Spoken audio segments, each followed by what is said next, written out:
Hello team, welcome to another ATP Geopolitics video with myself, Jonathan MSP. This is a US election update, special, extra, whatever you want to call it. I'm going to talk about polls and demographics today. And I have so much to talk to you about with regard to the US election that I'm having to chop it up into different videos. This is just going to be on this particular subject with regard to each party or each nominee. So Harris-Walz ticket and the Trump-Vance ticket are doing well with certain demographics and maybe less well with others, or taking voters from one pot that is usually brimming for the other side, taking voters from there, but perhaps losing voters from another pot. And what people have a tendency to do at the moment is just look at one pot of people and say, oh, you're not doing very well with them, you're going to lose the election. And a great example is this rather trollish comment on my threads the other day, which is, problem is there's about 25% of blacks voting for Trump now, and libs don't want to talk about this, and neither do the fake lib polls. So we'll forget the whole everything's fake if it disagrees or if it predicts something that I don't want to hear. It's a fake poll. Fake this, fake that, fake this, and the only thing that's true is a conspiracy theory. Fake, fake, fake, fake, fake, fake. True this. Okay, so we'll park that. We'll talk about this idea that 25% of black people are voting for Trump now, and sort of question that, and also look at that as being a potential problem too. Okay, so the question is, well, are 25% of black people voting for Trump? Well, let's go and look at which way are key demographic groups leaning in the 2024 election. Now, bear in mind, this is ABC News, 538. You know, there will be different surveys that might give you a different demographic proportion here. But if we look at this, Harris has seen little movement in the polls since August. And the one we're going to look at is race and ethnicity. So white voters, 44.8 for Harris, and black voters, 81.8, so 82%. So actually, that's not 75%. That is not 25% of blacks voting for Trump. Actually, that's 82% voting for Harris, and actually of the 18% left, it doesn't mean they're all definitely going to be voting for Trump. There might be some voting for third parties, so that's important. And Hispanic or Latino, 57.9, so 58%. So the question is, what have been the movements here over the last few elections, and has Harris lost some of this vote share to Trump? And if so, is it important? And also, as in, is that enough to lose her an election? And also, what's happening elsewhere? So is she losing some from here but gaining them from here? And what demographic is more important, and also is more important in a particular place? So for example, you might go, oh my goodness, Harris is losing the black vote to some degree to Trump, but she's also gaining the white college educated vote. Now, let's look at Pennsylvania. How big is the black vote in Pennsylvania? How big is the white college educated vote? And if that's like the key state, yeah, you can lose lots of black voters maybe in Georgia, maybe in even California, and in Florida. It's not going to make any difference. Pennsylvania, you lose some black votes, gain some white college-educated voters, even more so, and black voters have a very small percentage comparatively in Pennsylvania, then it doesn't make that much of a difference. In fact, she is on track to do better in Pennsylvania because of that demographic shift in her direction, as well as losing some. Okay, so this TLDR video kind of looks at some of the percentages very clearly. I'm actually not going to play you their commentary here. I'll play it to you a little bit at the end. But let's just look at some of the stats. So 57 they've got here, and again, you know, it depends who you go to. They've gone to the Pew Research Center from August the 26th to September the 2nd. So I would argue this is potentially out of date, right? So they've got 57% Latino voters going for Harris, 39% to Trump. Now, previously, you had Biden on 51% of Latino voters and 46% going to Trump. Now, that is an improvement on Biden's stats, but that is Biden just before he was replaced by Harris. And actually, the last election, he had 59% of Latinos. So, in other words, Harris is 2% behind where Biden was in 2020. And we know how close the election was in 2020 with regard to the Electoral College. If not, yes, there's a massive difference in the public vote. But it was all about getting votes in certain places. So that doesn't look good for Harris. Then you had 66% of Latino voters voting for Clinton in 2016. So not only is she down 2% on Biden, where Biden was in 2020, but she's actually down quite considerably. That's 9% on where Hillary Clinton was, and Clinton lost the Electoral College vote, of course. Won a popular vote by 2 million, but lost the Electoral College vote. So that's an important statistic. Then you got black voters. Here, we have 77% of the vote, which is Pew Research, 26th of August to the 2nd of September. I've already shown you that I think that's 82%, but it depends how recent your figures are. So my figures that I just showed you are more recent than this. And also, they're pretty decent figures as well. ABC and 538, they're fairly respectable figures. But let's just look at this and look at like for like. I think this has changed though. But anyway, 77% of black voters, Harris has got there, 13% to Trump. And of course, that gives you 90%. So there's 10%, third party or not voting or so on and so forth. Now that is up 11% on Biden in February of this year. He had 66%. But if you go back to the 2020 election, he got 92% of the vote. So 92% down to 77% is a minus 15% of black support. That is huge if that is going to be where it ends up. I would argue that we're seeing more and more black voters coming back to Harris as time goes on, but there is still, even on 82%, there is still a 10% difference between the vote share in 2020 and what we're looking at now. And again, Hillary Clinton, 2016, she got 91% of the black vote and actually did sort of better than Biden, even though Biden got 92%, Trump got 8%. In 2016, Clinton got 91% and Trump got 6%, which means that there were 3% went elsewhere. So I think that's pretty interesting. Now, there are lots of different reasons why there are these demographic shifts. I've talked about this before. So one thing is migrant populations, and Hispanic populations are a really good example of this. Migrant populations often vote Democrat when they get into the country because the Democrats are more associated with the civil rights movement. So you have that's interesting in itself because that is now 1960s is a long way away. So younger black voters don't necessarily have the civil rights movement in their memory. They're not so cognizant of it as this movement, and the association of the civil rights movement with voting habits has been broken, arguably. So you could say young black people are less likely to automatically want to vote Democrat on account of, say, the civil rights movement, etc., etc. But also, when you talk about migrant populations, actually, although they will vote, and it's the same in the UK with Labour, right? We're voting for these people because they are more welcoming to us. But from a cultural point of view, so say for Muslim voters, you are naturally more conservative. Catholic voters naturally more conservative in terms of abortion, just the social moral mores of being in a quite constrictive religious framework.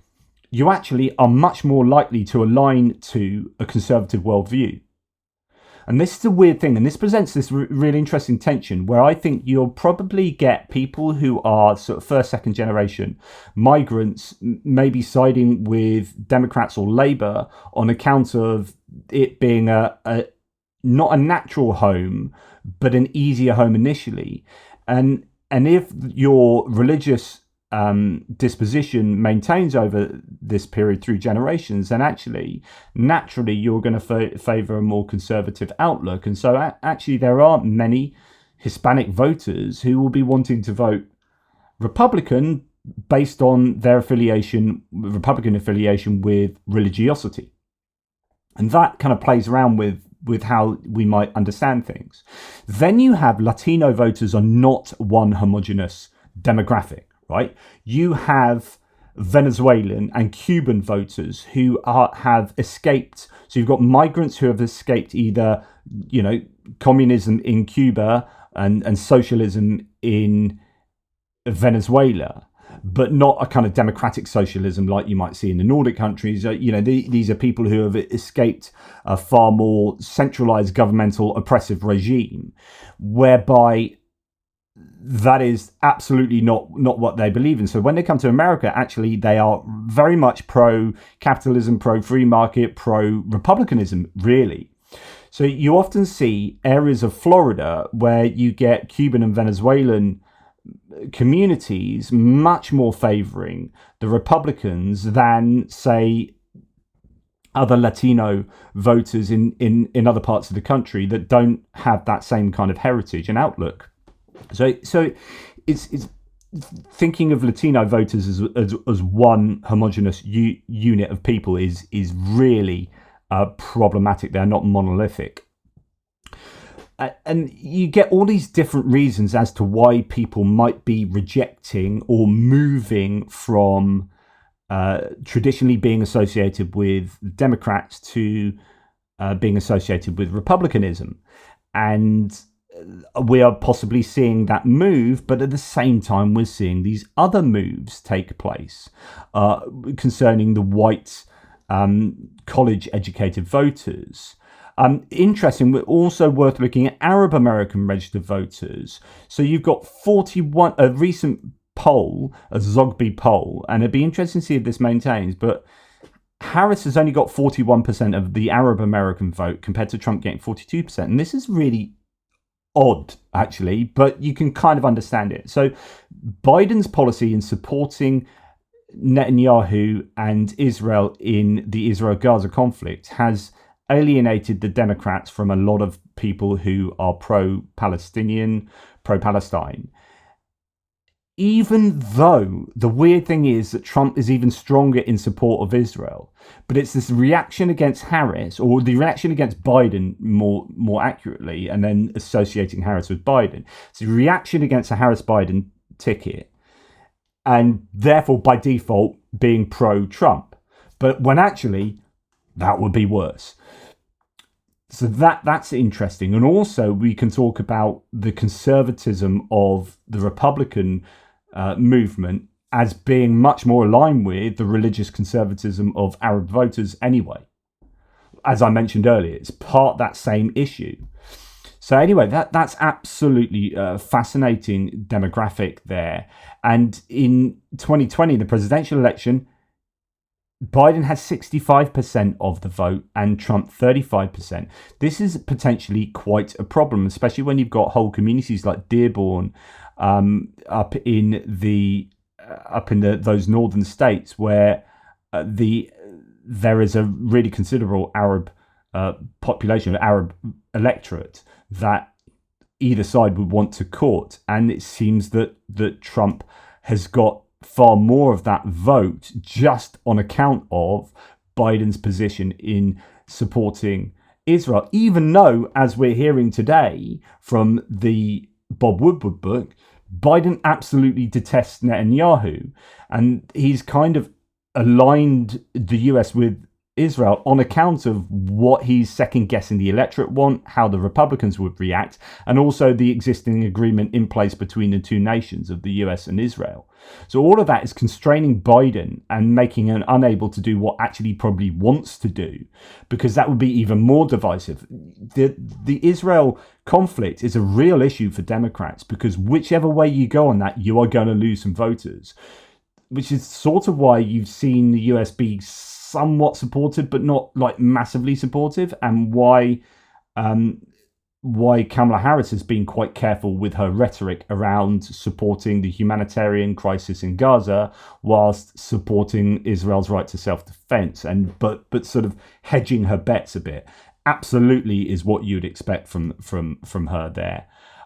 Interestingly, Harris has got the Asian American vote, with herself being of Asian and black descent. She has got 66% of the Asian American vote against 28% for Trump. And that is better than what Biden had before he gave over the mantle to Harris there. So he had 46% Asian vote. She's got 66%. So again, you're losing from one pot, but you're gaining from another. And just to look at what's going on with the black population and deriving your conclusion from that is massively simplistic. Problem is, about 25% of blacks voting for Trump now. Libs don't want to talk about this. I'm happy to talk about this, but are you happy to talk about all these other statistics as well? And that's what's important to me.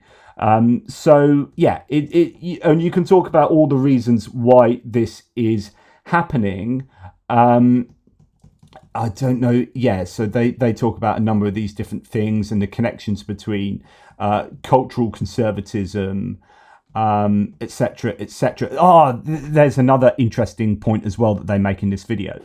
So it's also worth understanding that the data is somewhat skewed by Obama, because Obama was so popular that actually he got an awful lot of black voters to coalesce around his ticket and skewed it from where they might have been previously. And that's something that's worth understanding, that it's this assumption that they're going to get Democrats are going to get 90% of the black vote plus is possibly as a result of Obama's tenure. So before we go into the Obama bit, their segue into that is talking first about, in this TLDR video, that as people are starting to socialize outside of their in-groups, so in-group, out-group psychology, in-groups are people like me. So if I'm a white heterosexual male, college-educated white heterosexual male, then I'm likely to either favor those sort of people and those sorts of policies, or just hang around with more people like me, rather than people in my out group who's anyone not like me. So when it comes to these different demographic categories, we are starting to break down barriers in society and in life, where we are socializing more, and there's normalization of interracial relationships and mixed marriages, and etc., and we are seeing all of the myriad differences of humanity on our TV screens all the time. Some of these barriers are being broken down, and as such, what also gets eroded with that is the voting habits of like, well, I'm a black American, so I'm going to vote Democrat. It's like, actually, we are all, you could argue about homogenization. We are becoming, in one sense, more different, but in another sense, more similar. In other words, I am not just identified by my ethnic background, that actually I can move outside of that and be just like everyone else, right?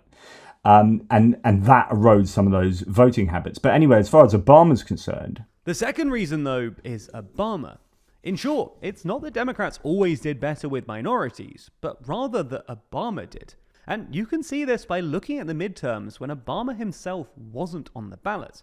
In 2010 and 2014, Republicans won about 10% of the black vote and about 35% of the Hispanic vote, similar to Trump's performance in 2016. While Republicans have continued to gain ground since 2016, the point we're making here is that this realignment isn't as sudden as Obama's overperformance can make it seem. Now, how all of this will shake out in the 20... So it's complicated, right? Obviously, that's what we derive from this. So when you then see these... Well, actually, no, I'm not going to go into the latest Times Siena poll. We'll do that after we look at white college-educated voters. But the idea is that when you're looking at a map like this, the question is, what proportion of the electorate does each category represent? So in Florida, when you've got a Hispanic vote that might be more Cuban, Venezuelan aligned, perhaps there, then actually the type of Hispanic vote there might look very different from elsewhere and would potentially skew more towards the Republican ticket there. So then you look up in Wisconsin, Michigan, Pennsylvania, and you're wondering what proportion of the electorate the black and non-white vote is, and how they are going to act, and are they going to act in a different way than those similar categories in other states. And again, the idea is it's complicated. But one of the biggest movements isn't so much... So lots of people, like your man here, are talking about this sizable move of the black vote. But actually, we have a counter here to that, which is an absolutely seismic shift of the white educated vote, college educated vote. In fact, what I'll probably have to do, by the sounds of it, is turn your man Harry Enton up here on CNN and make sure that you can hear him just fine. But he's going to talk about this demographic shift that have been moving further and further to the left. All right, this is the Democratic margin among white college grads. Look, Hillary Clinton won him by 5 points. Then Joe Biden won him by 9. Look at this margin that Kamala Harris is pulling up in the polls right now among white college grads. It's an 18-point margin, double the margin that Joe Biden had just 4 years ago. I went back through the record. So Harris has almost quadrupled Clinton's white college-educated voter share. She has doubled Biden's. So the question is this enough to counteract the move of the black vote? This would be the largest win for a Democratic presidential candidate among white college grads in recorded history. That is all the way back since the early 1950s. You could probably go back even further. But the bottom line is that Kamala Harris, amongst this group, is doing ridiculously well, and is one of the main reasons that she has been able to counter Donald Trump's rising support among voters without a college degree. It's because she's doing very well among white voters with a college degree. What about all voters, not just white voters? All right, so we looked at... So there is we're not just talking about white versus black in terms of demographics here, but white college against white non-college educated voters. So actually there's been this idea that she's losing some of the white working class votes, some of those Teamsters maybe, and unionized votes that seem to have been attracted to Trump on account of not union policies, because Trump is definitely not good on that, but things like a simple, and I mean that, a simplistic view of immigration, which is immigrants bad, lock them up, deport them. That sits well, it appears, with your more low information voters or your lower educated voters.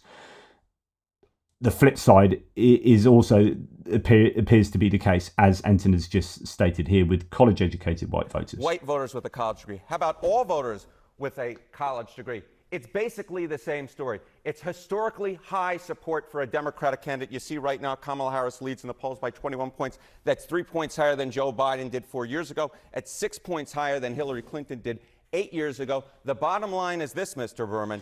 So that is to say that when you then take into account that Democrats have always done much better with other ethnicities, other demographics, like your black and Latino voters, actually, when you factor those in, the college education difference isn't so high, but it's still higher. So she's massively attracted white college educated voters and a little bit non-white college-educated voters. So she's still doing better.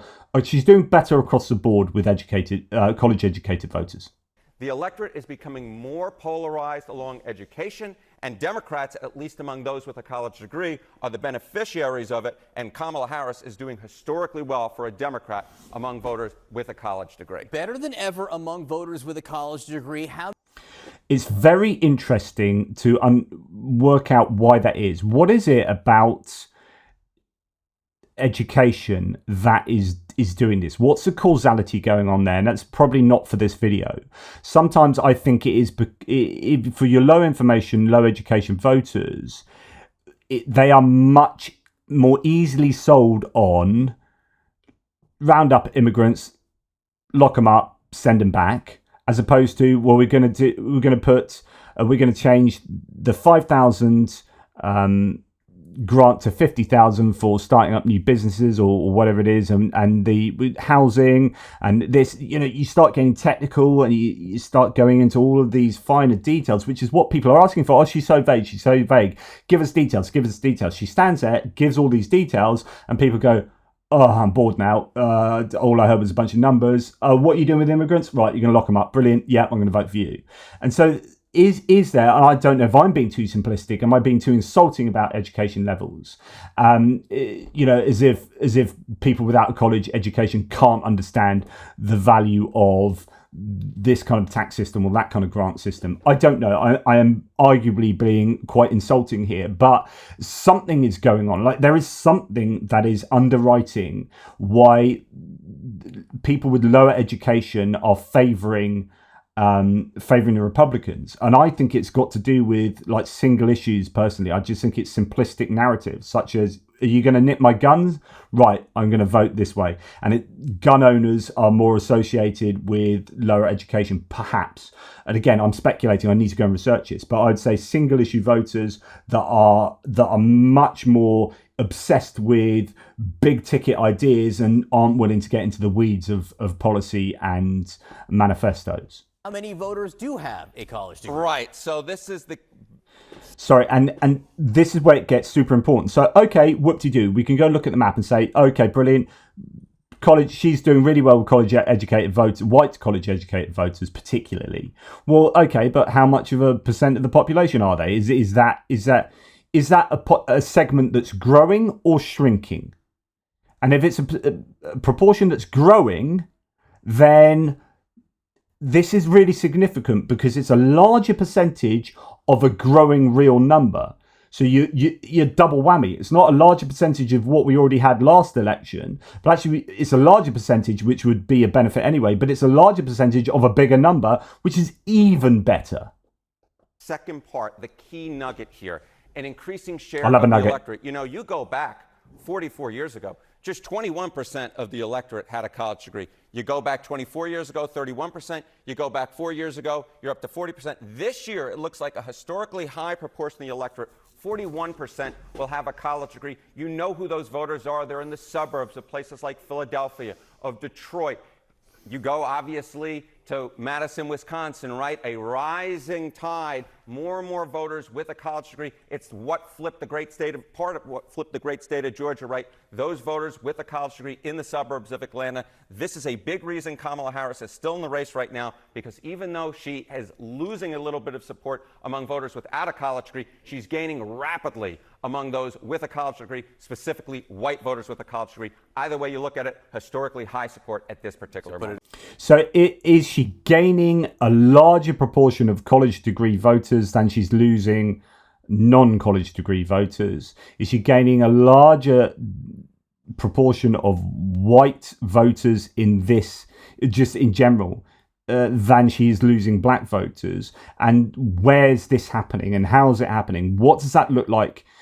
How does that affect California? Well, it's unlikely to affect it at all. So can you lose a bunch of people that you're more able to lose here, like more people in the California, in the state of California than in Pennsylvania? So if the figures are falling for you better in Pennsylvania, then that's going to win you the election, because you can afford to lose millions of people in California and it's not going to change the state of California because the margins are so massive there. But the margins are so tight in Pennsylvania that these kinds of gains could win you the election.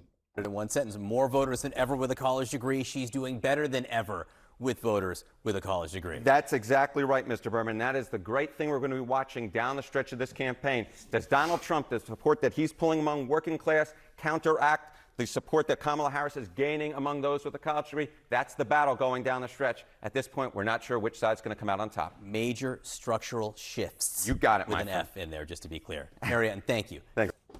Yeah, absolutely. And that is so important to watch out for. So I just wanted to do a bit of a balancing act there. I'm not trying to be pro Harris because I don't know whether that is enough to compensate, exactly. But we are starting to get a sense elsewhere where there are some shifts that are insanely significant.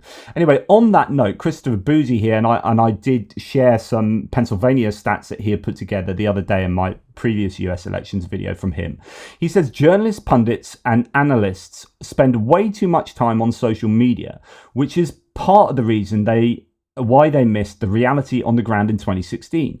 Trump is losing significant support among Republicans, yet this shift is largely unreported. Dick Cheney isn't an anomaly. And this is exactly what I said in my last video, which is if you are losing 100, that letter of 111 Republicans in previous administrations writing to endorse Kamala Harris, where there's another report of 200 Republicans. Then you had, 40 out of Trump's 44 administration officials not endorsing Trump. You've got Dick Cheney, you've got Adam Kinzinger, you've got the Bulwark, Bill Kristol, Tim Miller, all of these previous Republicans coming out and saying, yeah, actually, we're not going to endorse Trump. In fact, we're going to vote for Harris. It would be special pleading to claim that is not reflected in the general electorate. So you are not going to have all these hardcore, politically engaged actual politicians, often Republicans, defecting and not have a groundswell defect or, defectors of the main kind of popular electorate.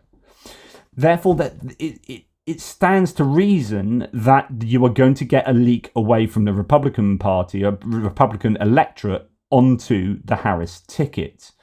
So what we're going to do is now look at the New York Times Siena poll, which is an A-rated pollster. It's a very good pollster that's just come out with, it was in the last month, it was a 47-47 tie in the general election. So of course, this isn't taking into account Pennsylvania and Texas, etc., etc. This is general election, but it's now 49 Harris, 46 Trump. So it's a 3% rise in 1 month. So that trend line is very good.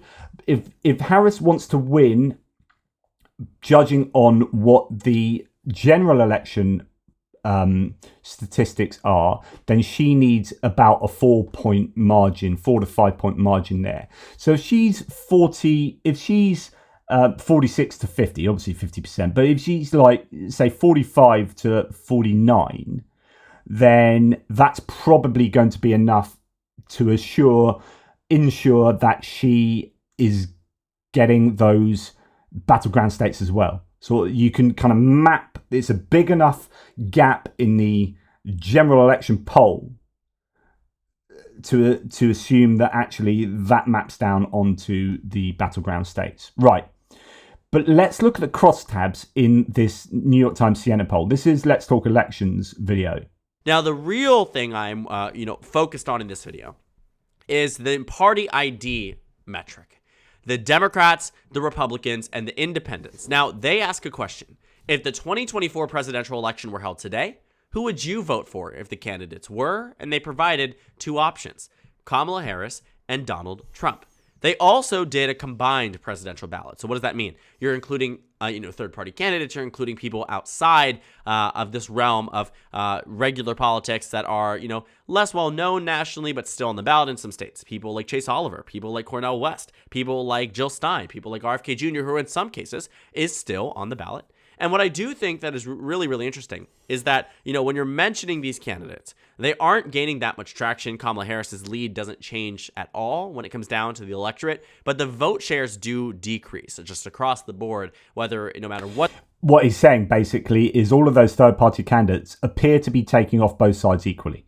So it doesn't make any difference. So you can kind of forget them. The demographic group is, no matter what cross-section you're looking at, no matter what the top line is, the numbers do decrease, but the margins don't, which is just really interesting. But overall, in the head-to-head and in the multi-way race, Kamala Harris still holds her own. But this Republican number, again, getting back to it, what do we find? We find here that Democrats back Kamala Harris 96-3. 96-3. So visualize this for a moment.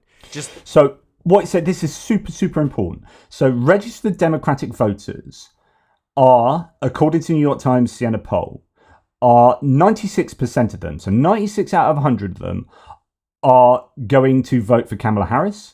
3% of them are going to vote for the Republican, 2% elsewhere. So we're going to forget the 2% elsewhere because that's the same for the Republicans. So all we're interested in is 96% of Democrats are going to vote for Kamala Harris and 3% are going to vote for Trump.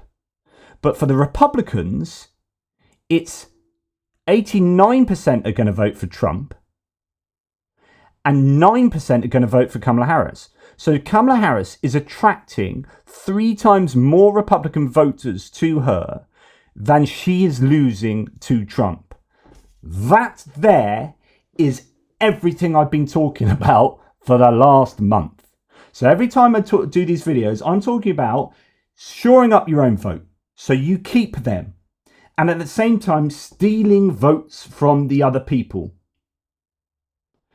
And this, what that looks like, and getting your independence. And independence is something else. And here, independents seem to be breaking fairly evenly across here. There's a 1% difference between the two.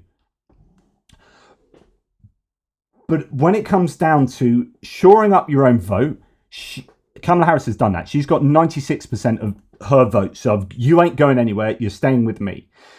Donald Trump has failed to do that as effectively. He's got 89% of his vote and 11% of them have gone elsewhere. What's interesting is that isn't just going to be a case of him failing to shore up his own vote. That is going to be a case of Kamala Harris attracting those people from him to her. And she has got 3 times as many from his vote than he is getting from her. 3% of Democrats that are identified as Democrats. So this could include ancestral Democrats. This could include previous people, identified as Democrats, haven't voted that way in a very long time. Point being, party ID here, 96-3. Kamala Harris wins this electorate 93-point delta. That's pretty standard with any party nominee. On the Republican side, though, what do we find? 9% of Republicans say they are backing Kamala Harris. In that poll in September I told you about where Trump was leading by 1, it was just 5%. 5 to 9 is pretty substantive when it's amongst the Republican electorate. Donald Trump just getting 89% of the Republican Party vote. And so to compare these two, the Democratic delta of Democratic support for Harris versus Trump, 93-point difference. For the Republican delta, Trump versus Harris, an 80-point difference. That's a net 13-point difference between the amount of Democratic support for Kamala Harris and Republican support for Trump. 80% versus 93. Donald Trump leads independents by 1 point, which is the most fascinating part of this all. Even with that lead amongst independents and that massive lead amongst Republicans, it's not massive enough. And you have to ask, when you're looking at it from this perspective of this election cycle, who is it turning out for Kamala Harris? Who is it turning out for Donald Trump? And who is changing their votes from the last election? The 2020 vote tells us that Kamala Harris wins the Biden vote by 90 points. Trump wins his own vote by 92 points. And the did not vote is 45-45. It's a very close race. But what I do find to be interesting here is that a lot of this did not vote might actually be Republicans here who say, you know what? I didn't vote because Trump was on the ballot and I didn't want to vote for anybody like him and I didn't want to vote for Joe Biden. I just couldn't stomach voting for a Democrat. I mean, that's their thinking here. And now I'm going to vote for Kamala Harris. Think about it for a perspective too. of new Republicans who previously voted for Trump in the last election. I'm not the only one who remembers that Liz Cheney used to do a lot for Donald Trump in 2020. So, and he goes on to talk about the Cheney's there and so on and so forth. So the idea is that there is this really significant move away here. And, you know, I talk about all these different Republicans making these announcements and endorsements. Here's a former chair, of the Florida Republican Party saying, I'm voting for Kamala Harris and Tim Walz. The Harris-Walz, and maybe doing it with some enthusiasm, is a fairly recent development. I'll give you two recent examples, both of which I'm very familiar with. One is the natural disasters. That's always been a bipartisan issue. Both Democrats and Republicans have worked together to assist the people in harm's way.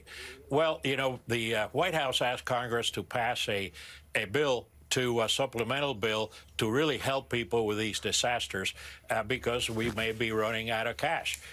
All of a sudden, the trolling, the Trump operatives, and everybody else started saying, well, they're giving that money to illegal immigrants. Not true. There are various parts of FEMA that are funded separately, and natural disasters is one of them. Well, when Andrew hit Florida, which has been one of many, I worked hand in hand with the George H.W. Bush administration and the Democrat Governor Lon Childs. It was always a bipartisan spirit. Everybody wanted to help those in harm's way. Well, you take it now, the Trump operatives are already lying about FEMA not having resources, about FEMA not going over. When the White House asked the Congress to meet for a supplemental bill, to pass a supplemental bill for FEMA, they said, call us after November 5th. That's something that's just not have a precedent. The second one was with immigration. It was so hard to get a bipartisan bill put together in order to stop the intrusions at the border. But oh no, Trump had to tell the Republicans not to pass it because it was not in his best interest. So interesting. So that is just a snippet. That's just anecdotal, one person. But if that is being replicated throughout the electorate to some degree, to a greater degree than you're seeing it go the other way, that's incredibly significant for the Democrats. And I think that is a massive problem that the Republicans will need to look at. Now, the final thing is actually a worry for the Democrats. So that's all somewhat good news, although they are losing some of those minority demographics to some degree, but gaining in other ways and possibly more so. And then you have Harry Enton again here on CNN talking about a real warning signal for the Democrats. Over expectations. Unemployment low at 4.1%, dropping. Seems to say the economy is in a good place. One of the numbers, Harry Enton, senior data reporter Harry Enton is here. One of the numbers we always talk about in elections is, do voters think the country is on the right track or the wrong track? Okay, so before he answers this, what the anchor said there was that actually on all the metrics, and this is absolutely true, on all the metrics, the American economy is absolutely doing marvelously. Thank you very much. Stock market, unemployment numbers, record unemployment numbers for certain demographics, inflation under control, wage growth above inflation, etc., etc., etc. All looking very good. But as I discussed with you before, there's a difference between perception and reality, or perception and the fundamentals, as some people call them. And that perception is very, very evident in some of these polls.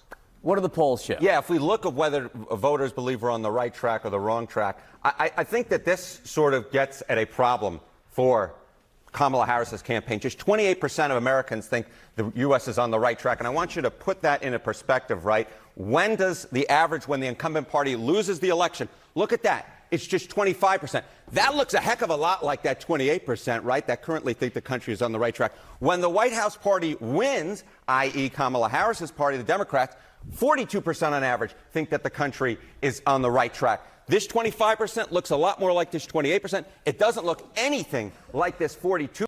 So that only 28% of people think the country is on the right track is potentially an indicator of losing the election if you're an incumbent government. So if you're an incumbent government and you have generally that kind of statistic, you could be in a lot of trouble. 2%. This, to me, is a bad sign for Kamala Harris's campaign. The bottom line is it looks a lot more like a loser than it does like a winner when it comes to the country being on the right track. Can an incumbent party win with numbers like this? Yeah, so if we look historically speaking, right, and we say, okay, say the U.S. is on the right track, the incumbent party, when they win. Today, again, it's just 28%. Look throughout history, right? 96, 88, 04, 12, 84. In all these instances, far more than 28% thought that the country was on the right track. 39 was the lowest back in 1996. We got upwards of 47% in 84. Of course, that was a blowout, right, for Ronald Reagan. So there is no historical precedent for the White House party winning another term in the White House when just 28% of the country thinks that we're on the right track. John, simply put, it would be historically unprecedented. So that's really bad news potentially for Kamala Harris. Now, it was interesting. I was watching Carl Kozlinski from Secular Talk, who was discussing this very phenomenon. And he was saying that actually he thinks, and again, speculation, he thinks that there is an issue with incumbency here because actually it kind of messes up all our understandings of what's going on this election because there is this element that Trump is sort of incumbent and Harris isn't also totally incumbent because it's not Biden running again, it's Harris. So she's not a full incumbent and Trump is not a full incumbent. So you've got this kind of like, if we're talking about the connection between views of whether we're on the right track and connecting that to incumbency, then that kind of relationship is messed around with exactly who Harris is and exactly who Trump is. They are both kind of half incumbents. And it's a shame that actually they didn't discuss that in that video because I think that's really important to point out. Then going back to low information voters, I'm going to end the video with this. It's just like a fascinating insight into the minds of someone who is clearly an absolute Trump, acolyte. We're talking about he's wearing a T-shirt, he's at the rally, he is full in the Trump worldview. And this is Luke Beasley talking to him. And for me, I don't want to make conclusions that are unwarranted. Like I'm assuming this guy's not college educated voter. The question is, why is it that the appeal that we don't see that relationship between, we do see the relationship between education and voting habits. Like, what is going on here? And perhaps you can judge for yourself. Tell me 3 Democratic policies that you support. Inflation Reduction Act, American Rescue Plan, the Infrastructure Law, the PACT Act, the Chips and Science Act. I think it's good that Biden pulled out of Afghanistan. I can go on. No, I get it. Wow. It's just amazing. So he said, give me three policies, and then Luke Beasley rattles them off, and he just has to smirk and go, wow, because he's got nothing to say. Pulled out of Afghanistan. I can go on. No, I get it. Wow. Why did you feel bothered that I just listed policies I think are good? Don't know enough about those policies. So one of them in the Inflation Reduction Act is capping the cost of insulin for Medicare recipients at $35 out of pocket per month. And I think that's really good. I don't think seniors should be having themselves price gouged. And now Medicare will negotiate drug prices. I think that's really good because of Joe Biden and Democrats. I think Joe Biden is an illegitimate president. I think the election was stolen, and I think he's going to be killed for his treason. How about that? Tell me 3. So, just staggering. So, I was presented with a bunch of information. I don't have an answer to that information. I don't know that I've really properly cogitated on it. I don't think I have analysed what you've said and even shown I've understood the importance of those policies. The election was stolen. Biden should be killed. I think Biden will be killed. Now, can we make a connection to education? There are plenty of people who don't have college educations out there that are watching this video right now. Plenty of you who are way more nuanced. And so I'm not trying to cast aspersions on whether people have a bloody degree or not. But there is a relationship that's very well established between voting Democrats and voting Republican that is based to some degree on education. So what is that? What is it about that is working here? What's causally going on behind the scenes? And that's probably something I should go away and research, because I think it's evidently becoming more and more important that the polarization in the nation is along education lines. This is something that people have been talking about more and more over the last few elections. Yeah, it used to be that the Democrats would be massively advocating for the working class and union workers, etc., etc. Why are they losing that? What is going on? What are the shifts that are taking place here, and what are the causal variables that underwrite them?